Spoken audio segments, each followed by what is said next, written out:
Welcome to Season 2, Episode 3 of Reverse the Relapse. And today we're going to unpack a really juicy topic of decluttering.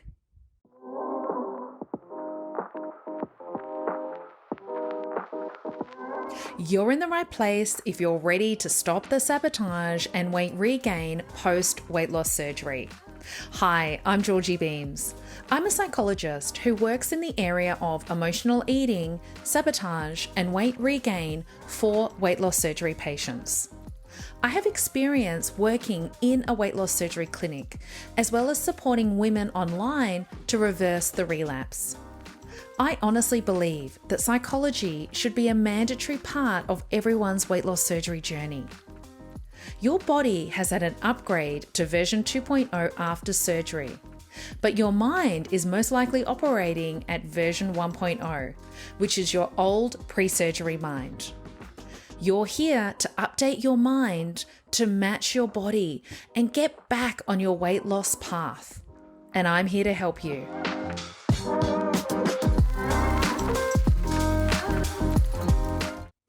So a few weeks ago, I hosted a coaching call with my NBT participants.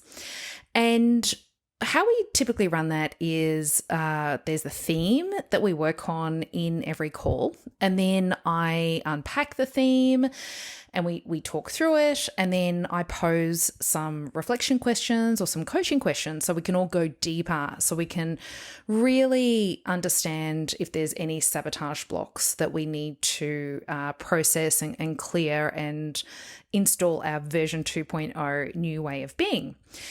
And so we spoke about decluttering a few weeks ago, and it was a really interesting topic.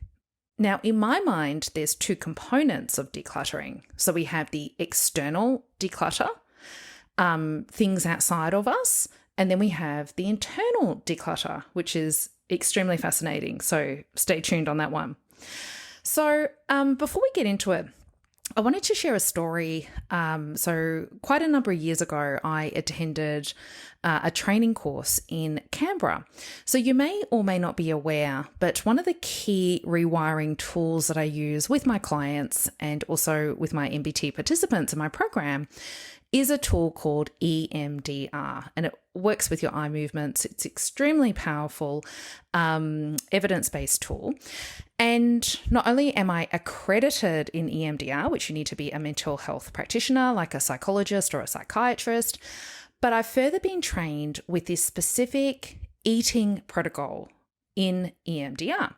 So I flew to Canberra and attended this fantastic training. And what was really interesting is there were some demonstrations, and most of it was around eating and weight. But then this topic of hoarding came up, and I was like, okay, this is interesting. I'm keen to hear the link here. And we saw a demonstration where someone was struggling with their weight, eating and weight, and they were struggling with hoarding. Now, I'm not talking like, those shows on TV where you can't even open the door. I'm not talking about those shows. I'm just more referring to the inability to let things go and release items, where you have, you keep your all your children's artwork or, those type of things. So what was really interesting is as this person started to release the emotion behind the possessions, it started to then automatically link and connect with her wanting to release the excess weight. So that was really interesting. So that's why I came up with the theme of decluttering within my MBT program, because I think it's really important, just even from an external perspective, that our environment supports our habits.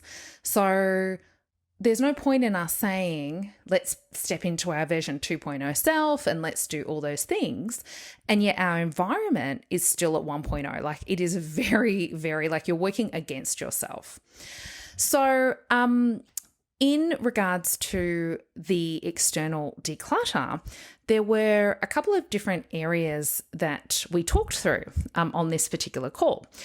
And I'm going to go through this same exercise that I did on this coaching call. So the first one is considering your external environment.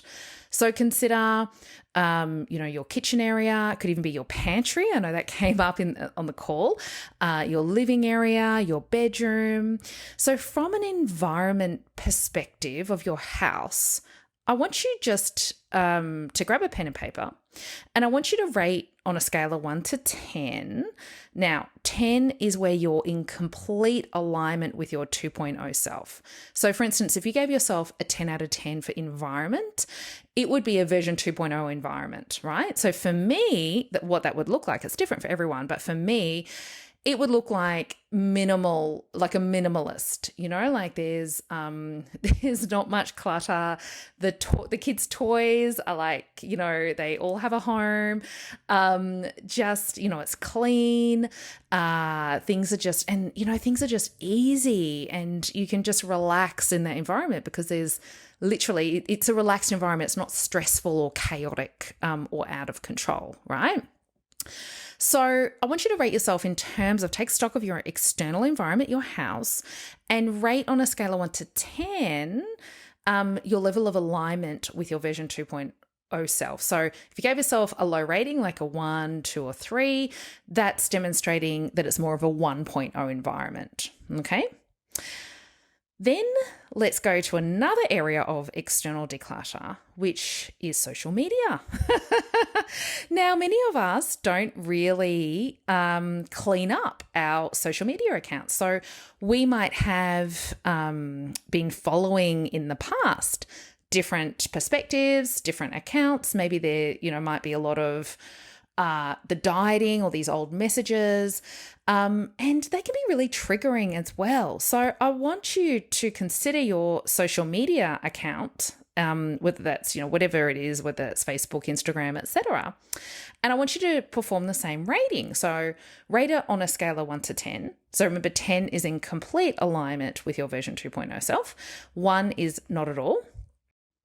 So when you log into your social media, do you feel good? Does it help make you thrive? Or do you log into social media and then it kind of drags you down? So really tune in with the feelings and perform that same rating again. The next area, just general relationships or interactions. Maybe it's time to take an audit. So have a think about some of the key relationships in your life. I've had many clients where they've had friendships in place and it was very much in alignment with the old version 1.0 way. So there's a lot of talk about dieting and focus on weight and etc. And then this client just worked out that she needed to break up these friendships because she had changed so much. It was very much version 1.0. She didn't want to engage in those type of conversations again. So yeah, I want you to consider your relationships, interactions, and rate that on a scale of 1 to 10 in terms of being in alignment with your version 2.0 self. Okay. Then what I want you to do is I want you to make some notes against those categories and write down what actions could you take that would move you closer to a 10. So, and it might just be 1 or 2 little small tweaks, right? Because as you know, I'm about small change consistently, okay? So let's talk about internal declutter. So what I described to the group is that in my personal and professional view, as a psychologist, I look for themes and patterns in people's lives. And so what I typically find is this area of, say, failure or area of control. The eating and weight is purely a symptom. And then when we take a history, we go back in time, we can often piece together that these are young feelings, there's young memories here, okay, that are often independent of eating and weight. So we've got these limiting beliefs and blocks within us. And I shared with the participants on this particular call that for me, one of my patterns was around feeling powerless because I was badly bullied. And so then what would happen is this would play out for me during my life. So it might have I may not be in a bullying situation, but it would trigger that same old feeling. And that was a feeling that I needed to declutter. It was a version 1.0 feeling, and it was an old story. So I want you to consider, what are some of those old stories? What are some of those old feelings, those 1.0, that maybe at some point in time it served you at a younger age, but now it's holding you back. It's now a stumbling block, and it's not moving you forward towards your 2.0 self. It's doing the absolute opposite. So I want you just to consider, what are your patterns? What are your reoccurring feelings? What are those reoccurring limiting beliefs? Because wouldn't it be great, and isn't it time to have an internal declutter? And that's essentially what we do in the program. So I hope this has been really helpful. This is all about digging deeper. You've got your action steps forward. Keep chipping away, and I look forward to speaking to you in the next episode. Bye for now.